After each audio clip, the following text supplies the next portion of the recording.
So what's up guys, welcome back to another video of our channel। তো আজকে ভিডিওতে আমরা কথা বলবো ভাগবত চ্যাপ্টার 1 রাক্ষস নিয়ে। হ্যাঁ, এটা একটা সিনেমা বন্ধুরা। আমি ভেবেছিলাম আপনাদের মতোই যে এটা একটা সিরিজ হতে চলেছে, কিন্তু না, এটা একটা সিনেমা।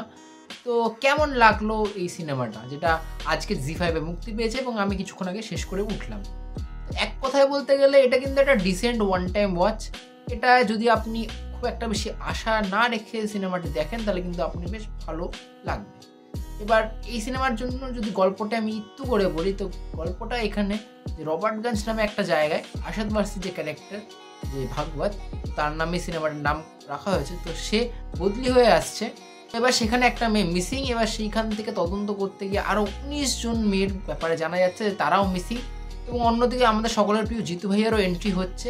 এবার কি করে দুটো গল্প পাথ ক্রস করবে, কি আসল ভিকটিম, কি পরিণতি হতে চলেছে, আর মিসিং মেয়েগুলো কি পাওয়া যাবে নাকি, তো এর থেকে বেশি জানতে হলে আপনাদের জি5 এ গিয়ে এই সিনেমাটা দেখতে হবে। 2 ঘন্টার সিনেমা, খুব একটা বেশি বড় না। তো এই সিনেমার জন্য আমার কাছে বেশ কিছু পজিটিভ দিক আর সামান্য কিছু নেগেটিভ দিক রয়েছে।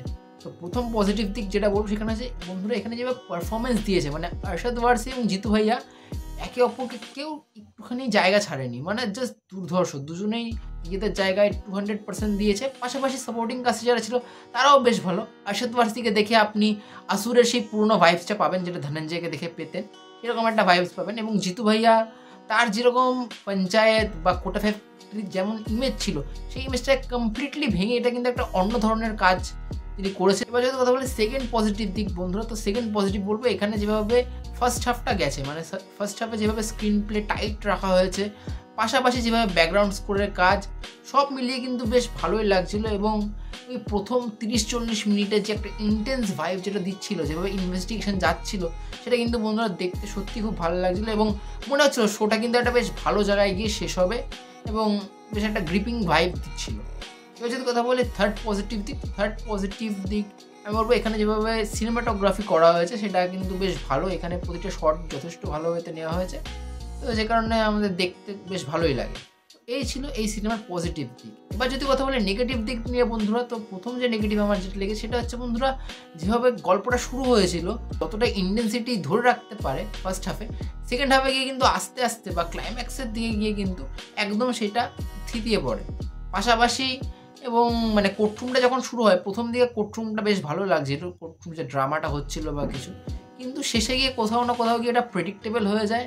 আর তার সাথে বড় কথা খুব সারফেস লেভেলে দেখা হয়।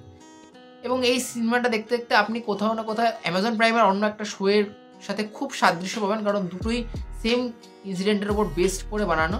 তো যে কারণে ওটা আগে বেরিয়ে যাওয়ায় এটা কিন্তু খুব সারফেস ওয়েতে এই সিনেমাটা ডিল করে এবং অনেক জায়গায় কিন্তু জাম্প করে স্কিপ করে দেখানো হয়েছে, যে কারণে কিন্তু আপনি একটু হতাশই হবেন। আমি তো পার্সোনালি হতাশ হয়েছি। তো আমার মনে হয় যে এটা না করে যদি অরিজিনালটা রাখতো এবং ঠিকভাবে যদি দেখাতো সেটা আরও বেটার হতো। তাতে যদি একটু সিনেমার লেন্থ আরেকটু বড় হতো তাহলে হয়তো ক্ষতি হতো না।